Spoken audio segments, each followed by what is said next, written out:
Welcome to today's Explainer. We're going to be conducting a high-level lecture on the incredibly multidimensional life and evolution of Saladin. Now, if you're taking an introductory college history class, or honestly, if you're just fascinated by the Middle Ages, you've absolutely heard his name. He's the legendary figure who stood toe-to-toe with Richard the Lionheart. But, the myth of Saladin often obscures a much richer, vastly more complex historical reality. So today, we're going to unpack exactly how a Kurdish soldier evolved into the Sultan of Egypt and Syria, and we'll see how his devotion to Sunni Islam, his administrative brilliance, and his deep scientific curiosity completely shaped the 12th century Middle East.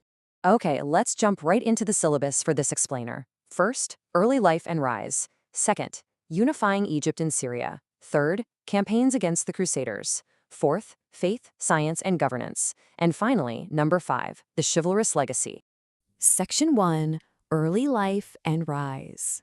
So it's fascinating to ask ourselves, how exactly did a young man, born to a mercenary on the very night his family was banished, ultimately forge an empire? The man we're talking about is Yusuf ibn Ayyub, who we mostly know by his honorific title, Saladin or Saladin, which literally means righteousness of the faith.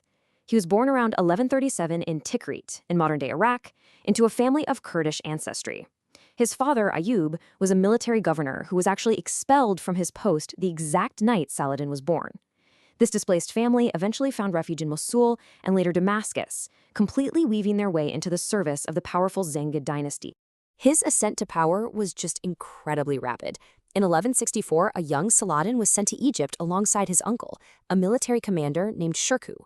Now, Egypt at the time was ruled by the Shia Fatimid Caliphate, which was totally crumbling under internal power struggles and external crusader threats. Saladin really distinguished himself in battle, and by 1169, after his uncle passed away, this young Sunni Kurdish outsider was surprisingly appointed as the vizier of Shia Egypt. Just 2 years later, in 1171, he quietly abolished the Fatimid Caliphate when its caliph died, permanently realigning Egypt with the Sunni Abbasid Caliphate in Baghdad. And then, by 1174, following the death of his former master Nur ad-Din, Saladin marched right into Damascus, beginning his own independent rule. What's really wild here is how this reality completely shatters the one-dimensional warrior myth we always see in movies. Saladin was actually a profound intellectual. He initially preferred religious and scientific studies way more than military pursuits. According to his biographers, he was highly educated. He studied the complex geometry of Euclid and the astronomy of Ptolemy's Almagest. He literally knew the genealogies of the Arabs by heart, along with the strict bloodlines of Arabian horses. But above all else, his absolute foundational passion was his devotion to Sunni Islam. In his early years, he was way more interested in becoming a religious scholar than a soldier. And this deep-rooted piety and intellect would become the absolute bedrock of his future political and military strategies. Section 2, unifying Egypt and Syria. So the crucial point to take away is that his unification strategy was an absolute masterclass in balance. It required a really delicate mix of undermining the Fatimid establishment, some brilliant diplomacy, and decisive military victories against fellow Muslim lords. You see, before Saladin could seriously challenge the Crusaders, he had to consolidate the completely fractured Muslim Middle East. First, like we noted, he brought Egypt back into the Sunni fold. Second, when Nur ad-Din died in 1174 and Syria fell into absolute chaos, Saladin didn't just attack as a conqueror. He leveraged diplomacy. He peacefully entered Damascus because he was actually invited by its local leaders who were terrified of anarchy. Finally, he had to face the remaining Zengid lords who viewed him as a total usurper. In 1175, he crushed their combined forces at the Battle of the Horns of Hama, officially securing his title as the undisputed Sultan of Egypt and Syria. This quote brilliantly illustrates his strategic determination. Once, when a neighboring ruler was mistreating his daughter, who happened to be married to an ally of Saladin's, Saladin threatened to march right on their city. He made his intentions crystal clear, declaring, "I shall not dismount until I am in the city." And it wasn't just bluster. It was a carefully calculated display of sheer will. He utilized these intense moments to project an aura of unwavering authority and justice, and that was incredibly effective in keeping his newly unified, but super fragile, empire together. Section 3, campaigns against the Crusaders. Once his empire was established, Saladin's massive military campaigns completely shifted regional dominance. Though it wasn't always smooth sailing. Early on, in 1177, a young King Baldwin IV and his Templar knights caught Saladin totally off guard at the Battle of Montgesard, practically wiping out the Muslim army. Saladin barely escaped with his life, but he learned from his mistakes. A decade later, in 1187, Saladin lured the Crusader army into the sweltering, arid landscape at the Battle of Hattin. It was a strategic masterstroke. He cut off their access to water and entirely annihilated their forces. This massive victory left the Crusader states completely vulnerable, which led directly to the capitulation of Jerusalem later that very same year. Now, the Third Crusade would eventually arrive, bringing Richard the Lionheart and resulting in some Crusader tactical victories like Arsuf in 1191, but the structural power in the Levant had irrevocably shifted to Saladin for good.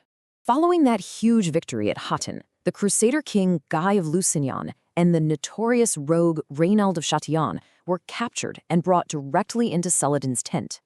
Saladin offered King Guy a cup of iced water, which was a traditional sign of hospitality and quarter. But when Guy passed the cup to Raynald, Saladin drew a hard line. Raynald had repeatedly broken truces, launched piratical raids in the Red Sea, and literally threatened the holy cities of Mecca and Medina. Saladin declared, "It is not the wont of kings to kill kings, but that man had transgressed all bounds." And Saladin personally executed Raynald right then and there. It wasn't just blind vengeance. It was the brutal but absolutely necessary enforcement of his strict political and moral code. Section 4. Faith, Science, and Governance. Stepping away from the battlefield, Saladin's governance was incredibly civic-minded. He wasn't just conquering territory, he was actively managing the spiritual and physical well-being of his extremely diverse populations. For instance, he heavily patronized khanqahs, which were hostels for Sufi mystics. He actively sought out these Asiatic Sufis because he believed their presence brought blessings, or barakah, to his cities. At the same time, he built madrasas, or theological colleges, to firmly establish and spread Orthodox Sunni teachings across his lands. And on the physical infrastructure side, he ordered the massive construction of the Cairo citadel, which fundamentally altered the city's landscape forever. And he excavated the 280-foot-deep Joseph's Well to ensure his people had a reliable water supply. Imagine a conquering medieval warlord taking over a city, only to immediately abolish the citizens' taxes. Well, that's exactly what Saladin did. When he conquered the city of Raqqa, he found a populace that was heavily burdened by oppressive taxation. His response? He immediately canceled those taxes and literally had the financial records wiped clean. This wasn't some clever PR stunt. It was deeply tied to his profound understanding of Islamic justice. He genuinely lived by the quote, "The most miserable rulers are those whose purses are fat and their people thin."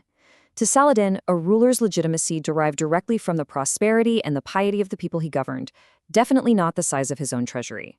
Section 5. The Chivalrous Legacy. We have to analyze the remarkable legacy he left behind. And this specific historical anecdote recorded by his biographer perfectly encapsulates why his reputation for chivalry completely transcended religious and enemy lines. During the intense sieges of the Third Crusade in 1191, a Christian woman from the Frankish camp came to Saladin in absolute tears. Her infant had been abducted and sold into slavery by Muslim raiders. Rather than dismissing her as the enemy, Saladin was deeply moved. He tracked down the child, bought the baby back using his own personal funds, and provided the weeping mother with a horse so she could safely return to her camp. Actions exactly like this resonated profoundly, fundamentally shaping how he was viewed by the very people he was fighting against. It is just incredibly rare for a historical figure to become a paragon of virtue in medieval European literature while simultaneously serving as a modern geopolitical symbol of Arab unity. But that is the remarkable paradox of Saladin's dual legacy. Think about it. In the West, despite being the man who captured Jerusalem from the Christians, he was completely idealized. Richard the Lionheart called him the greatest leader in the Muslim world. Centuries later, authors like Dante placed him in limbo, right alongside the greatest philosophers of antiquity. Sir Walter Scott's 19th century novel The Talisman cemented his image as a romantic, noble gentleman, an image that literature and film carried right through to Hollywood movies like Kingdom of Heaven today. On the flip side, in the Muslim world, his legacy was massively revived in the 20th century. Seen as a reviver of the Rashidun, he became this ultimate symbol of resistance and unity. The Eagle of Saladin is quite literally still found on the flags and coats of arms of nations like Egypt and Iraq right now. When he died of a fever in Damascus in 1193, at the age of roughly 55, the reality of his final estate was just staggering. To put this into perspective, he controlled Egypt, Syria, parts of Mesopotamia, and the Hijaz. Yet his personal wealth consisted of exactly 1 gold piece and 40 silver pieces, 0 real estate. There weren't even enough funds left in his entire treasury to properly pay for his own funeral. Why? Because he had literally given his immense wealth away to his poor subjects in the service of his people and his faith. As we conclude this explainer, I want you to consider how the historical reality of his governance, his scientific curiosity, and his unwavering faith offers a far richer story than the legends alone. He wasn't just a man holding a sword on a horse. He was an intellectual who patronized the sciences, a brilliant diplomat who unified a fractured region, and a deeply selfless administrator who prioritized his people's welfare over personal enrichment. Which leaves us with a final question for you to ponder. In a world that so often prefers simple myths of heroes and villains, are we finally ready to embrace the complex, magnificent reality of the scholar-turned sultan?